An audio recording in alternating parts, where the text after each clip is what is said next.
فلا مضل له ومن يضلل فلا هادي له وأشهد أن لا إله إلا الله وحده لا شريك له وأشهد أن سيدنا حبيبنا وطبيب قلوبنا وإمامنا ومولانا محمدا عبده ورسوله الذي أرسله بالحق بشيرا ونذيرا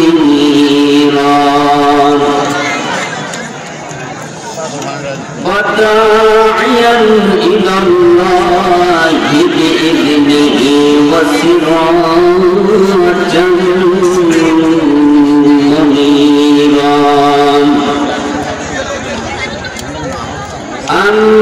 أما بعد فقد قال الله تعالى في كلامه المجيد والفرقان الحميد أعوذ بالله من الشيطان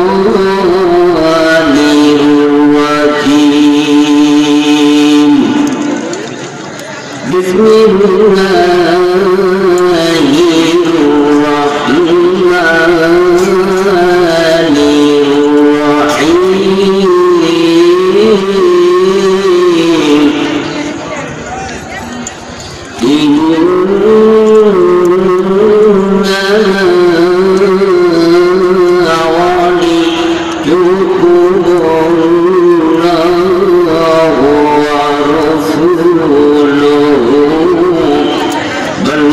والذين آمنوا الذين يقيمون الصلاة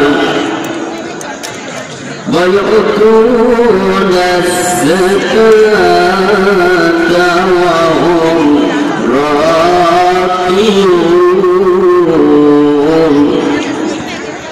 ومن يتول الله ورسوله والذين آمنوا فإن حزب الله هم الغالبون أو كما قال عليه الصلاة والسلام.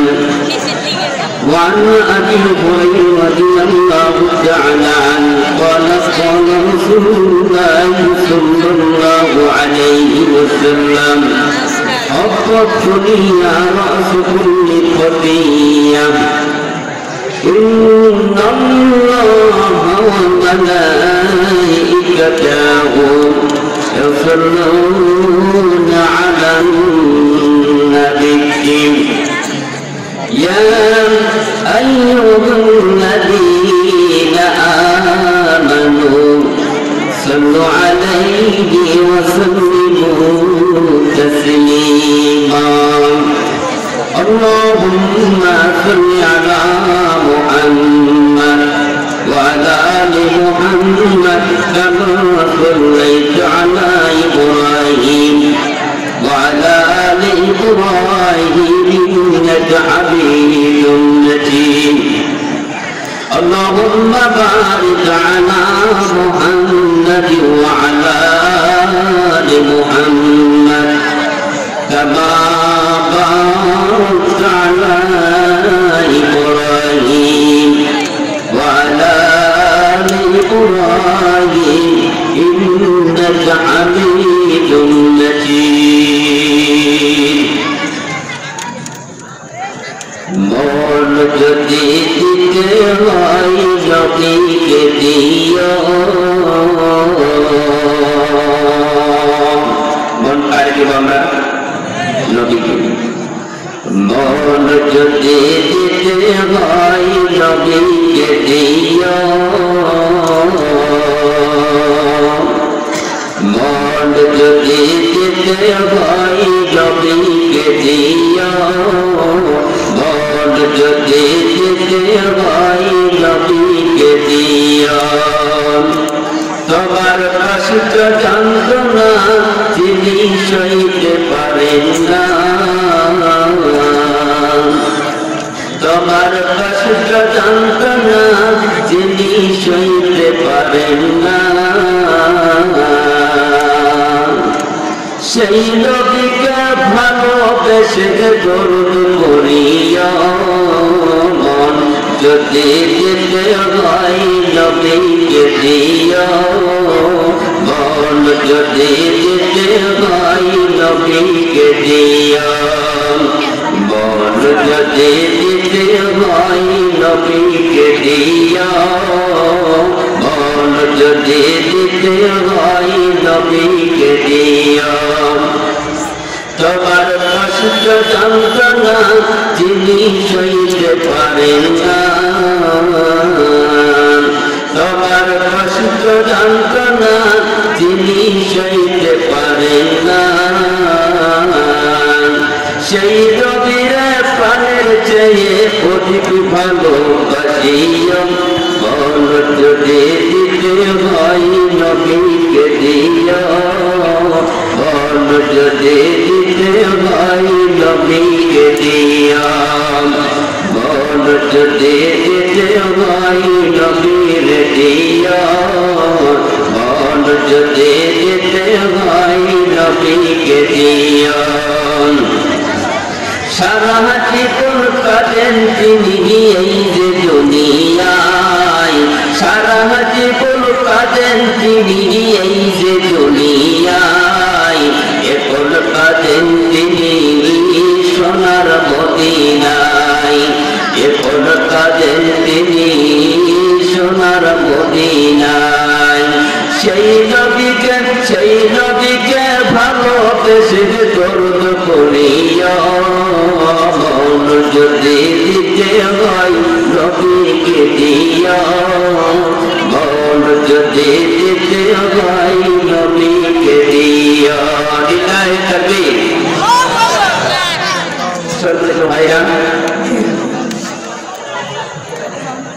উত্তর শরীফপুর আবেদিয়া নুরানি মাদ্রাসা উত্তর শরীফপুর দক্ষিণ হাজিপুর চাঁদিয়া আজিজাল মসজিদ ও এলাকার বাসীর উদ্দেশ্যে তাফসীরুল কোরআন মাহফিল আজকের প্রধান আকর্ষণ আন্তর্জাতিক খ্যাতি সম্পন্ন মুফাসসির কোরআন বিশিষ্ট ইসলামী চিন্তাবিদ ও গবেষক মুহাদ্দিস রফিউল্লাহ আনসারী সাহেব আপনাদের কাছে মহামূল্যবান করবেন সবাই মতন আসিবেন ইনশাআল্লাহ।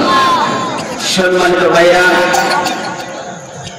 আমার আগে আলোচনা করেছেন হযরত মাওলানা হাফেজ তাজুল ইসলাম মাসুম সাহেব এবং হযরত মাওলানা জুনায়েদ বিন কাসিম সাহেব আল্লাহ তাআলা তাদের হায়াতে কুল্লে দান করুন আমিন।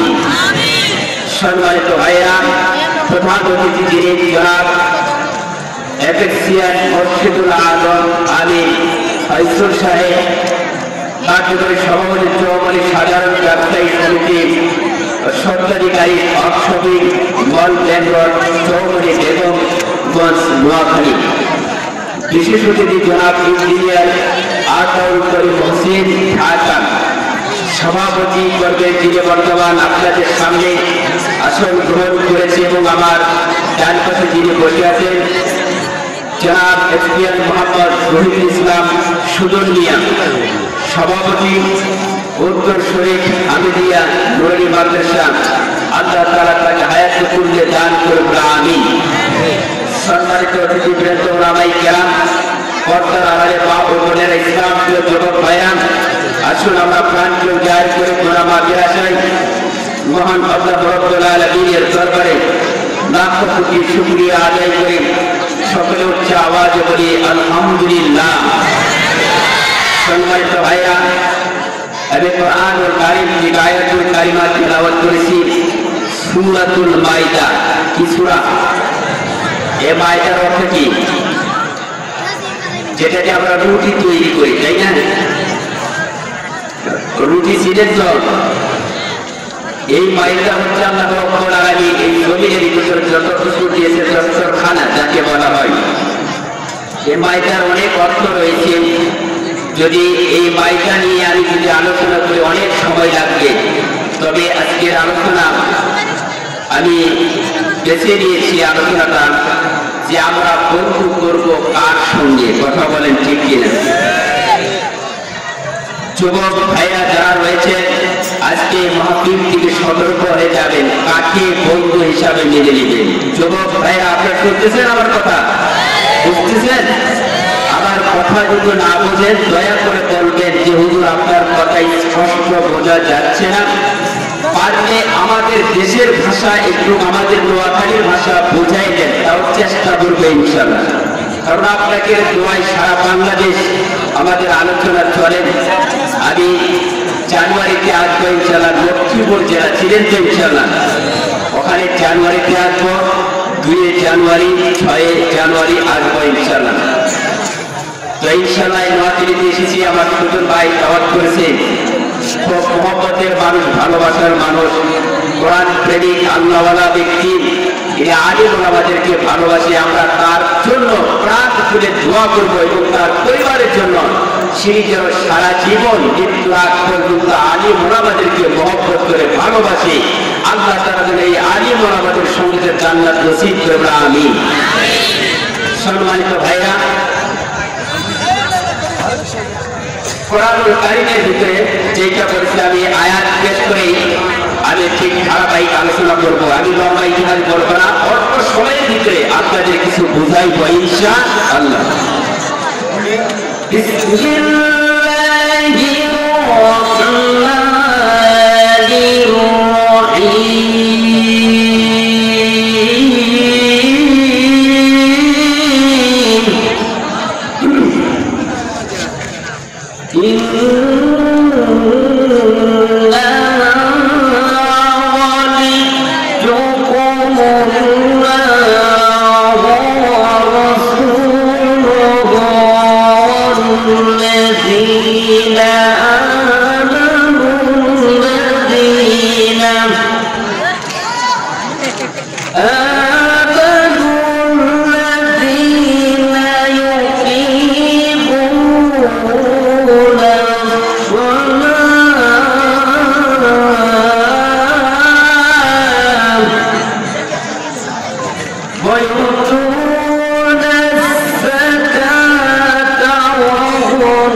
রাহমানির কিলোমিটার শয়তানিকে প্রবেশ করতে পারবে না। আলোচনা ভালো হবে, আপনাদের খুব ভালো লাগবে এবং এই আমল যে আলোচনাটা হবে এই আলোচনার অনুপাতে আমল করবে ইনশাআল্লাহ। আমরা কিতাব প্রমাণ করেছে কোন ব্যক্তি যদি কোরআনুল কারীমের একটা আয়াত তরজমা সহকারে অনুবাদ সহকারে বোঝে এবং ওই অনুপাতে যদি আমল করতে পারে আল্লাহ রাব্বুল আলামিন 500 রাকাত নফল নামাজ পড়লে যে পরিমাণ সওয়াব আল্লাহ রাব্বুল আলামিন তার আমল নামে লিখে দেন। চিৎকার দিয়ে বলে সুবহানাল্লাহ। সম্মানিত ভাইরা, রাসূল আকরাম সাল্লাল্লাহু আলাইহি ওয়াসাল্লাম বলেছেন যে তিনটি জায়গায় ফাঁকা রাখা যায় না। কয়টি জায়গা? এক নাম্বার হচ্ছে কোরআনের মাহফিলের মজলিসে জায়গাটুকু ফাঁকা রাখা যায় না, যে শয়তান ওখানে ফুলু দিয়ে বসিয়া বলবে, ধোঁকা দিয়া বোকা বানাইয়া বলবে, যেখানে রাজনীতির ওয়াজ হবে, কোরআনের এটা সেটা অনেক কিছু হবে, তুমি এখানে বসে থাকো না, বাড়ি গিয়ে ভং করো। কথা বলেন ঠিক কিনা? দুই নাম্বারে নামাজের জায়গা, যখন নামাজ হয় নামাজের জায়গা কাতার জায়গা ফাঁকা রাখা যায় না। তিন নাম্বার রাসূল আকরাম সাল্লাল্লাহু আলাইহি সাল্লাম বলেছেন স্বামী স্ত্রী এক জায়গায় থাকা যাবে, কোনো প্রকারের ফাঁকা জায়গা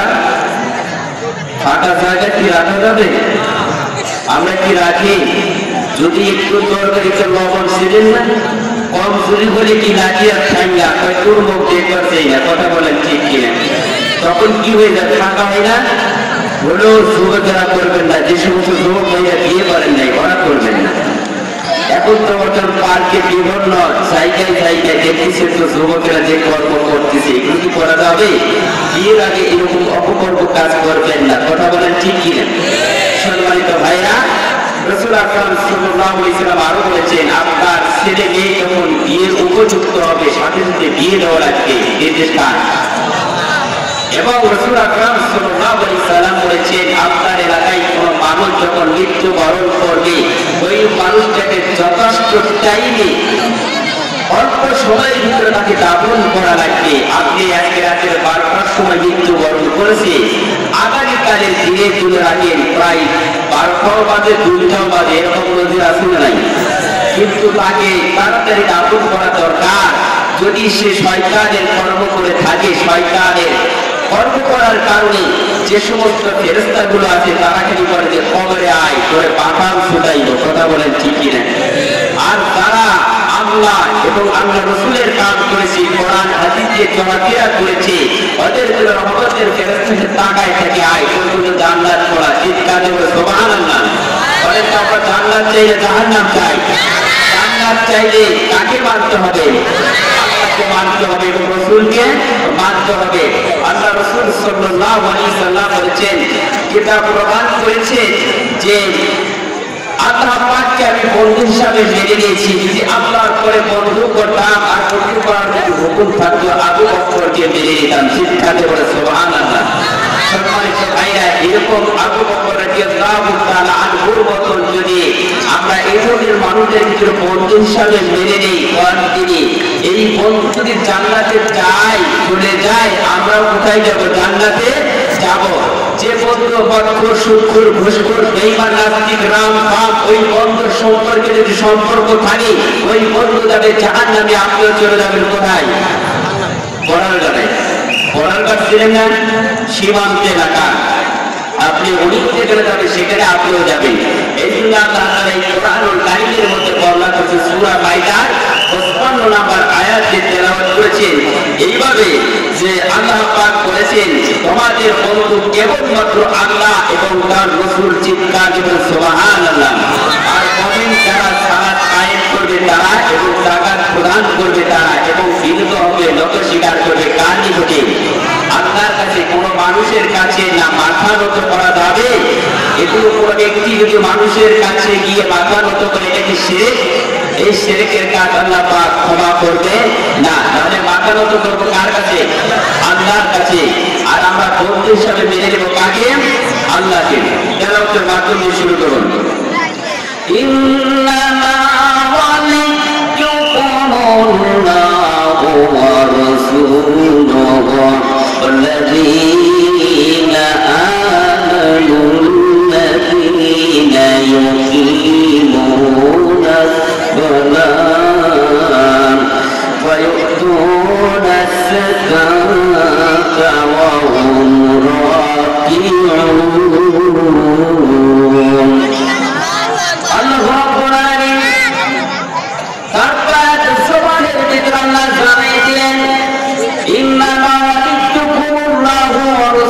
বন্ধুগণ, আল্লাহকে কেবলমাত্র তোমাদের একমাত্র আল্লাহকে বন্ধু হিসাবে মেনে নেওয়া লাগবে। নির্দেশ কার? আল্লাহকে মেনে নেওয়া লাগবে, রসুলকে মেনে নেওয়া লাগবে। আল্লাহকে তারা বন্ধু মানবে না, রসুলকে তারা বন্ধু মানবে না।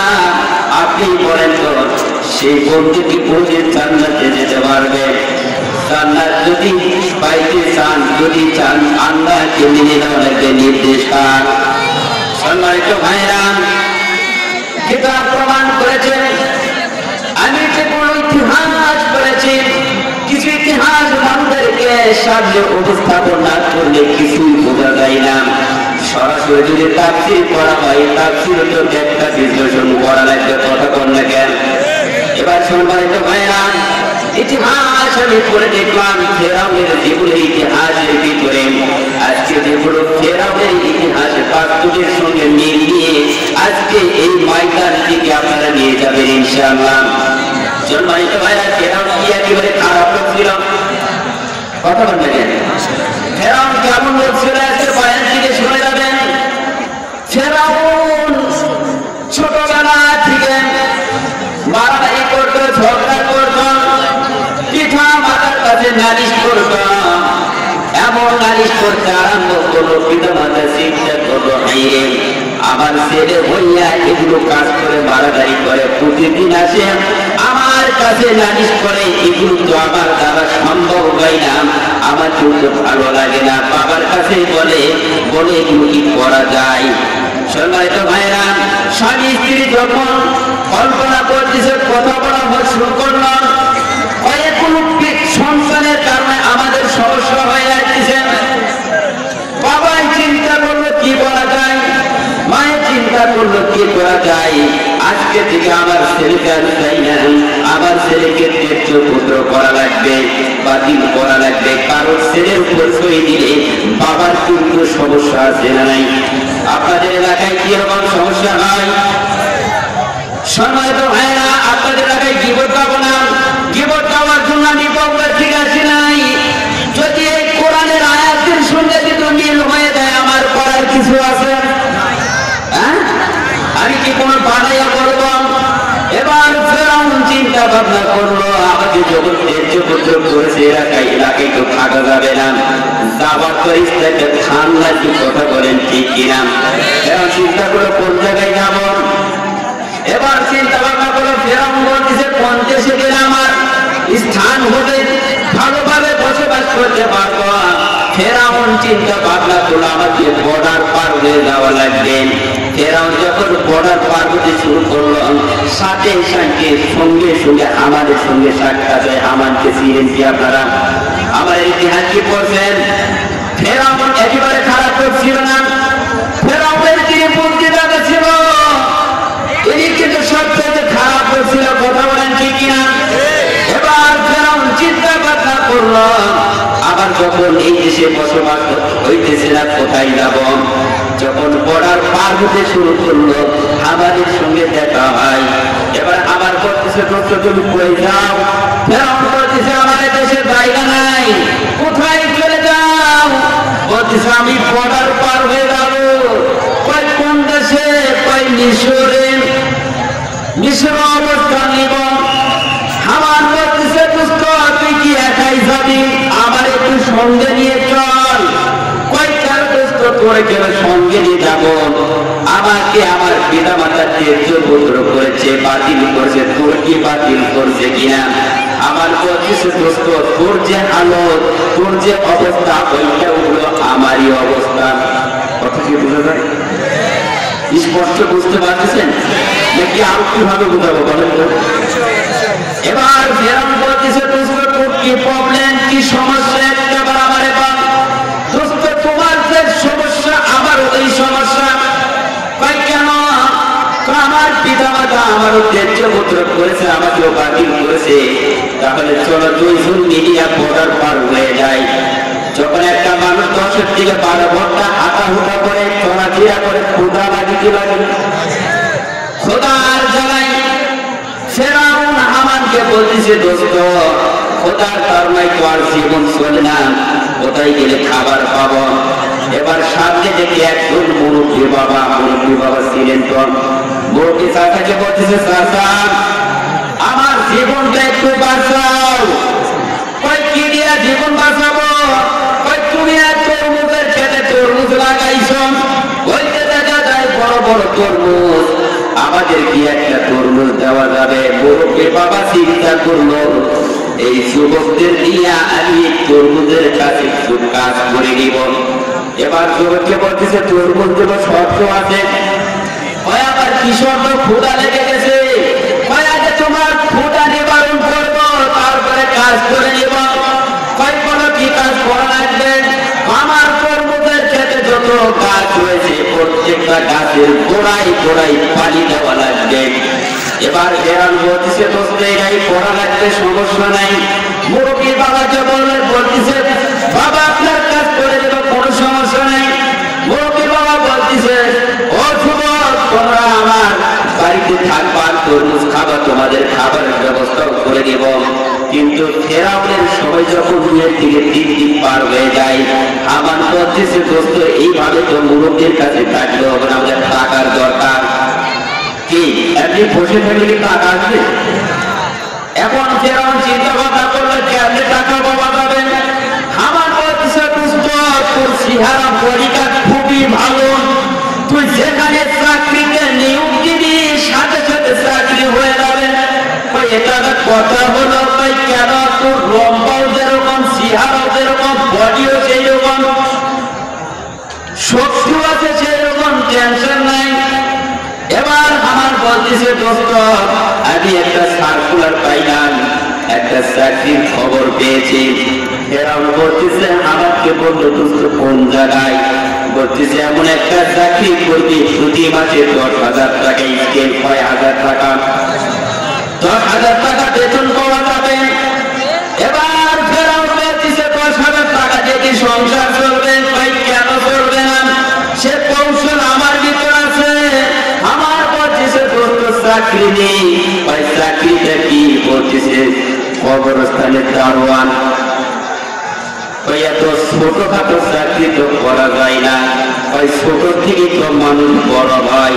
এবার আমার বলতেছে, দোস্ত তুমি এই চাকরি নাও, মিশরের ভিতরে সবচেয়ে বড় কবরস্থান, ওই কবরস্থানের চাকরি নেওয়া হলো। চাকরি নেওয়ার পরে যখন ওই দেশের ভিতরে একটা প্রেরক আছে, প্রেরক ছিলেন ডায়রিয়া, এমন ডায়রিয়া প্রেরক শুরু হয়ে গেল। মানুষ শুধু খালি মরতে আরম্ভ করলো। যত মানুষ মরে ততই তো দাফন করা লাগবে, কি লাগবে না? এবার আমার বলতেছে, দোস্ত এত বড় কাজ তো করা সম্ভব নয়।